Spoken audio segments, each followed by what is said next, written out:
spiritual leader of Iran, Ayatollah Ali Khamenei, has repeated the death sentence against the author Salman Rushdie. The Foreign Office has deplored it. The Prime Minister and opposition leaders have condemned it. Mrs. Thatcher said, "It is much to be regretted that threats of this nature are made."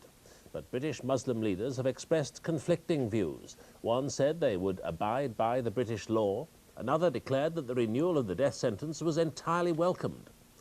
The original call for Salman Rushdie's execution came almost a year ago from the late Ayatollah Khomeini after the publication of Mr. Rushdie's novel, The Satanic Verses.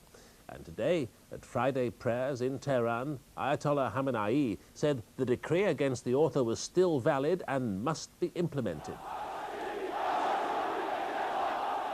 Ayatollah Khamenei said the death sentence was still valid and must be carried out. Mr. Rushdie, he said, had committed blasphemy. He would have to be executed.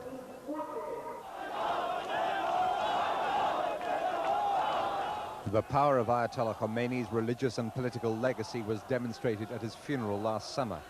Faced by that and with the demands of Iran's unbending senior clerics, the country's new leadership has to show it remains loyal to his memory.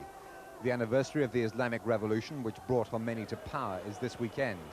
It's no coincidence that his successor as spiritual leader chose today to remind his people of the legacy Khomeini left Mr. Rushdie. Iran's leading pragmatist, President Rafsanjani, has also had to demonstrate publicly his Islamic credentials. When he was inaugurated last year, there was some speculation he might discreetly persuade Iran's religious leadership to drop the Rushdie affair in the interests of better economic relations with Britain and the United States. But if he's been trying to do that, his lobbying has been very discreet, and that could be a calculated risk. They feel that for the time being they can have a strained relationship with Britain and America while trying to improve their relations with West Germany and Japan, which has got economic priority. There were crowds out today in Tehran welcoming the 9 Iranians expelled by Britain, reportedly for plotting to kill Mr. Rushdie. Since the original death sentence a year ago, fundamentalist demonstrators in Iran have left no one in any doubt about their views of his book or their approval of the edict. Salman Rushdie's publishers, Viking Penguin, said they condemned the renewal of the death threat, but they would not say whether a decision has been taken to publish the Satanic Verses in paperback.